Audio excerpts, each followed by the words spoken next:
আজকে এক কথা বলতে পারেন ম্যাডামের সাথে আমার হয়ে গেছে তুমুল একটা ঝগড়া। যদিও যত বড় ঝগড়াই হোক না কেন সেখানে আমার সবসময় চুপি থাকতে হয়। আর মূলত আজকে যে কারণে আমার উপর চিল্লাচিল্লি করেছে সেটা হচ্ছে আমি বিকেলবেলা একটু বাইরে যেতে চেয়েছিলাম, কিন্তু না, বিকেলবেলা নাকি বাইরে যাওয়া যাবে না, সে যেমন ঘরে আছে তেমন ঘরে বসে থাকতে হবে। তাই তো কি আর করা, বিছানায় বসে বসে তার জামা কাপড় গুছানো দেখতেছিলাম। তাও গায়ে জামা কাপড় গুছানো বললে ভুল হবে, মানে বারিন্দা থেকে শুকনো জামা কাপড় গুলো ঘরে আনতেছি আর আমি বেচারা নিরুপায়ের মতো বসে বসে সেগুলি দেখতেছিলাম। আর মনে মনে একটা কথাই ভাবতেছিলাম, আমাকে একটু বাইরে যেতে দিলে কি আর এমন হবে, এমনি ফাঁকা ঘরে কি বিকেলবেলা একলা একলা বসে থাকতে ভালো লাগে? এর উপর আবার উনি যাবে এখন রান্নাঘরে, মানে আমার পুরাই একা একা বসে থাকা লাগবে। যদিও মাঝে মাঝে রান্নাঘরে গিয়ে আমিও ঘুরপাক খাই। তারপর মাথায় আসলো একটা চরম আইডিয়া, যখন দেখলাম উনি রান্না করতে ব্যস্ত চুপি চুপি একটা ট্রাই নিয়ে নিলাম। মানে চেষ্টা করতেছিলাম আস্তে আস্তে যেন ঘর থেকে বের হতে পারি। তাই তো সম্পূর্ণভাবে পদক্ষেপ নিয়ে গুটি গুটি পায়ে এগিয়ে যাচ্ছিলাম দরজার দিকে, কিন্তু তার কপালে জুটলো কই, কিভাবে যেন টের পেয়ে গিয়েছে আর আমাকে বলছে সোজা ঘরের ভিতর যাও। আমি আর কি করব, সোজা ঘরের ভিতর চলে আসলাম। নিজের কাছে নিজেকে বেচারা বেচারা লাগতেছিল।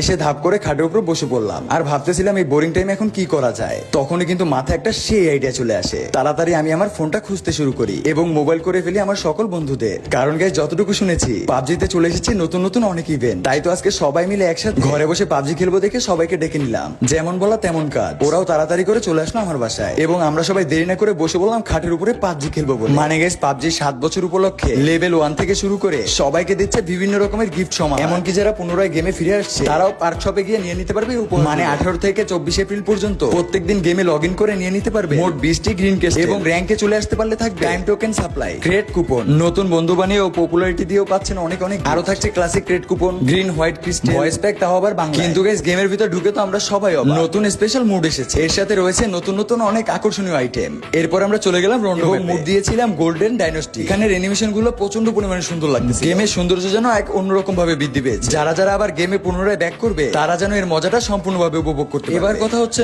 নতুন এই আইটেম গুলো পাওয়ার জন্য আমাদের সর্বপ্রথম টোকেন কালেক্ট করতে হবে। তাই তো আমরা সর্বপ্রথম বেশি করে টোকেন কালেক্ট করে নিলাম। তো কিছুক্ষণের ভিতরে কিন্তু টোকেন ফালানো হলো এবং আমরা সবাই মিলে টোকেন গুলো কালেক্ট করে নিলাম। কারণ গাইস আমাদের সকলের উদ্দেশ্য একটাই ছিল, সেটা হচ্ছে আজকে নতুন নতুন আইটেম গুলো নেওয়া। তো সর্বপ্রথম আমি এখানে গোল্ডেন স্কেপচার সিলেক্ট করে নিলাম এবং গাইস আপনারা যেমনটা দেখতে পাচ্ছেন স্কেপচারটা কিন্তু আমার হাতে চলে এসেছে। কিন্তু গাইস এর পাশাপাশি এর অ্যানিমেশন ছিল জবরদস্ত। আর এই স্কেপচারের মাধ্যমে আপনারা এক ক্লিক আপনার হিলিং বাড়িয়ে ফেলতে পারবেন, যেমনটা আপনারা বর্তমানে স্ক্রিনে দেখতে পাচ্ছেন। এরপর কিন্তু গাইস আমি নিয়ে নিলাম গোল্ডেন আর্মর অর্ডার, যেটার মাধ্যমে আপনার বেস এবং হেলমেট আপনি আপডেট করে ফেলতে পারবেন। মানে গাইস আপনাদের কাছে কেমন লাগতেছে আমি ঠিকমতো বলতে পারবো না, কিন্তু ট্রাস্ট মি গাইস আপনারা যখন খেলবেন তখন আপনাদের কাছে এক অন্যরকম অনুভূতি, যে অনুভূতিটা হবে প্রচন্ড পরিমাণে। এবার গাইস আপনাদের দেখাবো একটা মজার জিনিস, যেটার নাম হচ্ছে ক্যামেল ভেল। যখন শত্রু আপনাকে পুরো চারিদিক থেকে ঘিরে ফেলবে তখন খুব ভালোভাবে সাহায্য করবে এই আপনাকে।